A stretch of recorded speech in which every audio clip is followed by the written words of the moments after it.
શું તમને ડાયાબિટીસ છે? લીવર નબળું છે? વજન ઘટતું નથી? કિડની પથરીની પીડા છે? શ્વાસ લેવામાં તકલીફ થાય છે?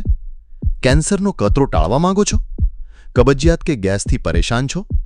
ઉધરસ વારંવાર સતાવે છે? અથવા તાવ, લકવો અને અતિસાર જેવી તકલીફ છે? જો આમાંનું કંઈક પણ તમને છે તો આ વિડિયો તમારા માટે છે. કારણ કે આજે હું તમને બતાવવા જઈ રહ્યો છું એક એવું કુદરતી ઔષધ જે આ તમામ સમસ્યાઓમાં ફાયદાકારક છે, અને એ છે કારેલા. હું તમને જણાવીશ કે કારેલા કેવી રીતે આ 9 મોટી તકલીફોમાં ઘરેલું ઉપચાર બની શકે છે. ચાલો શરૂ કરીએ.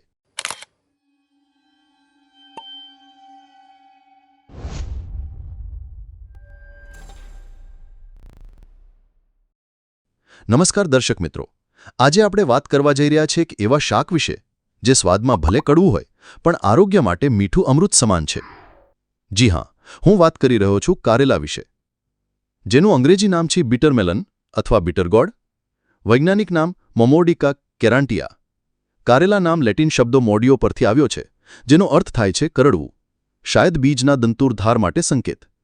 કેરેન્સિયા શબ્દ પ્રાચીન ગ્રીક ભાષામાં સુંદર ફૂલ માટે વપરાતો હતો. કારેલા એક વર્ષાયુ કે બહુવર્ષાયુ એક સદની સૂત્રરોહી વેલા સ્વરૂપની વનસ્પતિ છે, જે કુકુરબિટાસી કુળની સભ્ય છે. એના પ્રકાંડમાં 5 ખૂણાઓ, લીલો રંગ અને ઘણી શાખાઓ હોય છે. પાંદડા ગોળાકાર, 5 થી 9 ઊંડા ખાંચાવાળા અને સ્પર્શે સુવાળા. ફૂલ પીળા રંગના, નર માદા અલગ પણ એ જ વેલા પર આવે છે. કારેલા મૂળ ભારત અને દક્ષિણ ચીનમાં ઉછેરાતું પણ હવે એશિયા, આફ્રિકા અને ઉષ્ણકટિબંધીય અમેરિકા સુધી પ્રસરી ગયું છે. ખરી ઋતુ ચોમાસું. ગરમી કે ઠંડીમાં વધારે સેવનથી ઝાડા થવાની શક્યતા. ચોમાસામાં કારેલા કેમ ફાયદાકારક? ચોમાસામાં જળતત્વ વધવાથી પાચક રસો મંદ પડે છે અને કડવો રસ તેમને ઉત્તેજિત કરી ભૂખ ઉઘાડે છે. સાથે સાથે કારેલા જંતુનાશક અને રક્તશોધક હોવાથી ચામડીના ચેપી રોગ, કૃમિ, મલેરિયા અને કોલેરામાં પણ લાભદાયી છે. સેવનની રીતો. કારેલાનો આમથી કોઈપણ રીતે સેવન કરી શકો છો, જેમ કે ભરેલા કારેલાનું શાક, જ્યુસ, અથાણું, સૂપ અથવા છાલના મૂઠિયા. હવે ધ્યાનથી સાંભળો, વિવિધ રોગોમાં તેનો ઉપયોગ કેવી રીતે કરવો. 1. ડાયાબિટીસ.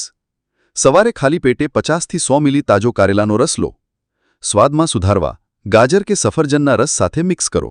સમય: રોજ સવારે ઓછામાં ઓછા 2 મહિના. 2 લીવર માટે 2 થી 3 તાજા કારેલાના ટુકડા 1 ગ્લાસ પાણીમાં ઉકાળો. એ પાણી ગાળીને ખાલી પેટે પીઓ અથવા કારેલા શાકમાં થોડું લીંબુ નીચોવીને ખાઓ. સમય: રોજ 15 દિવસ સુધી. 3. વજન ઘટાડવા. સવારે ખાલી પેટે 1 ગ્લાસ કારેલાનો જ્યુસ પીધા પછી 30 મિનિટ સુધી કંઈ ન ખાઓ. સમય: રોજ 1 થી 2 મહિના. 4. કિડની પથરી. કારેલા પાનનો પેસ્ટ બનાવી 1 ગ્લાસ પાણીમાં મિક્સ કરો. હળવો ગરમ કરીને ગાળી પીવો. સમય: રોજ સવારે 1 મહિના સુધી. 5. શ્વાસ લેવામાં તકલીફ. કારેલાનો રસ પ્લસ મધ 2 ચમચી સવારે અને સાંજે લો. ગરમ પાણી સાથે લેવાથી કફ ઝડપથી ઓગળે છે. 6. કેન્સર પ્રતિકારક. અઠવાડિયામાં 2 થી 3 વાર કારેલા શાક ખાઓ. કારેલા જ્યુસમાં થોડી હળદર મિક્સ કરીને પીઓ. ખાસ નોંધ, આ પ્રિવેન્શન માટે છે, મેડિકલ ટ્રીટમેન્ટ માટે નહીં. 7. કબજિયાત અને ગેસ. કારેલાનું સૂપ બનાવીને રાત્રે ભોજન પહેલા પીઓ, અથવા કારેલા પાવડર પ્લસ આમળા પાવડર ગરમ પાણી સાથે લો. 8. ઉધરસ. કારેલાનો રસ હળવો ગરમ કરીને મધ સાથે મિક્સ કરો. દિવસમાં 2 વાર 1-1 ચમચી લો. 9. તાવ, લકવો અને અતિસાર. કારેલાના બીજ કાઢી શાદ બનાવીને ખાઓ. પાનનો કઢો તાવમાં સહાયક છે. સાવચેતી: લીવર રોગ હોય તો કારેલા ન ખાઓ. ગર્ભાવસ્થા દરમિયાન અતિશય સેવનથી કસુઆવર થઈ શકે છે. બાળકોમાં ઝાડા ઉલટી થઈ શકે છે. ડાયાબિટીસ દરમિયાન વધારે પ્રમાણમાં લેતા બ્લડ શુગર અતિશય ઘટી શકે છે. કારેલા ભલે કડવા હોય પણ એના ઔષધીય ગુણ આરોગ્ય માટે અમૂલ્ય છે. મર્યાદિત માત્રામાં, યોગ્ય ઋતુમાં અને યોગ્ય રીતે સેવન કરવાથી કારેલા અનેક રોગોમાં ઢાલસમો સાબિત થાય છે. તો મિત્રો, આશા રાખું છું કે આજની આ માહિતી આપના જીવનમાં ઉપયોગી બની રહે. વિડિયો ઉપયોગી લાગી હોય તો લાઇક કરો, કોઈ પ્રશ્ન કે સુઝાવ હોય તો કોમેન્ટ કરો, અને આવા વિડિયો જોવા ચેનલને સબસ્ક્રાઇબ કરો. આજે બસ આટલું જ. ફરી મળીશું નવી વનસ્પતિ કે વૃક્ષની ઉપયોગી જાણકારી સાથે. ત્યાં સુધી રજા આપો. નમસ્કાર.